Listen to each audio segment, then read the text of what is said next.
I'm telling y'all, I failed miserably as a mother and as a family caregiver to my daughter born with a rare condition. I failed in my role of caregiving for her for many, many years until I done at least these two things. And then I'm going to give you solutions as to what I did to correct it. I felt as a mother and family caregiver, parenting and just caregiving in that caregiving role of my daughter have a rare condition, because I cared a lot about what people thought about me, my caregiving role, how I was as a mother, if I knew enough about her syndrome, if I had all the answers. And really, that's not what it's about, and it really doesn't matter. I cared way too much about what people thought, and that kept me from being the best caregiver for my daughter, allowing me to allow her to be part, actually, of her caregiving journey. So that's number one. I cared way too much about it, what others thought about me. Number two,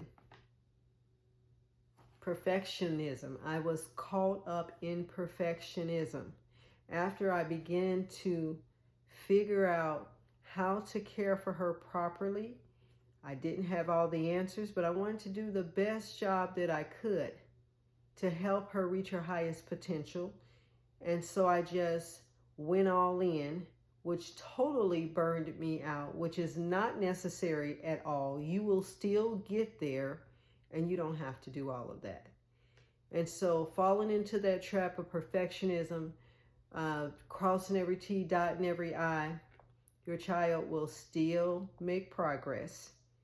Your child can still become the best that they can be. And so falling into that trap of perfectionism, because again, I cared about what other people thought about me. And if I wasn't on my P's and Q's and this and that, and if it didn't look good, then maybe I wasn't the best mother. Maybe I was not the best caregiver. Or at least that's what I thought that other people thought. Or at least they would convey to me at different times through conversation. I told you two things that I failed miserably at that caused me to fail miserably. But here's a third one.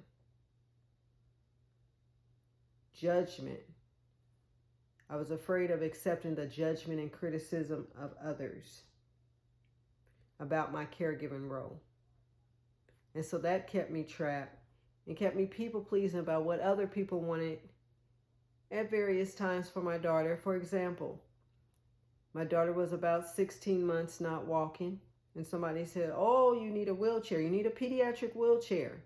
So you need to be thinking about, the style and what you're going to order. I think someone had even given me some information from a medical equipment place to go purchase a wheelchair for my daughter. She was 16 months. But in my heart of hearts, I believed that my daughter would walk. But we're just going to give it some time. And maybe I was in denial. But I truly believed she would walk. She never crawled. But I believed that she would walk one day. She finally started walking at 19 months. I refused to get a wheelchair. And I purposely would go to the mall where she could walk. I could walk with her down the long hallways of the mall, just hand in hand, just helping her amble along to help strengthen her. I believe my daughter would walk, and I'm not telling you to be in denial about things, but I want you to have hope and be encouraged that your child can accomplish certain things if you give it time, not to rush it. And I think we look at these developmental milestones sometimes and we think this child should be doing this by this period of time. But when a child has developmental delays, it is going to take longer. But you have to have patience. And it's hard to have patience. Now, I want to tell you what I did to turn all of this around. I just want to recap how I overcame perfectionism, judgment and criticism, accepting that or carrying that as I was a caregiver for my daughter, which really kept me from reaching her highest potential, me being the caregiver that I should be, because I was doing all those things because of what I thought people would want to see. I began to believe in the power of what I know, of what I had experienced. I began to become a more confident caregiver. When I started seeing that I would take action and things would work out the way that I had hoped that it would work out, they gave me encouragement and hope and confidence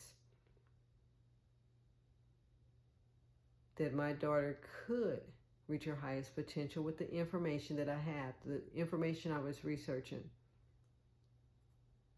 Oh my goodness, another thing just popped into my head that I want to share with you about what kept me from being the best caregiver, what kept me on the track to failing as a mother and as a family caregiver to helping my daughter, is releasing control of what I could not control, of what was beyond my control.